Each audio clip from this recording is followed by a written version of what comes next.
Ok.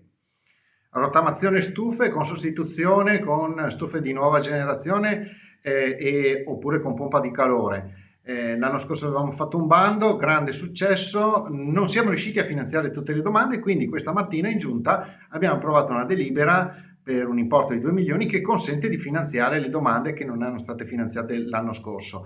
Ma non basta, perché anche quest'anno partiremo con un nuovo bando sempre finalizzato alla rottamazione delle vecchie stufe, si può arrivare fino al 100% del contributo, altri 4 milioni per partire. Le domande vanno presentate dal 15 luglio al 15 di ottobre, poi vedremo quante domande arriveranno, eventualmente sarà possibile rimpinguare il capitolo, ma intanto si parte.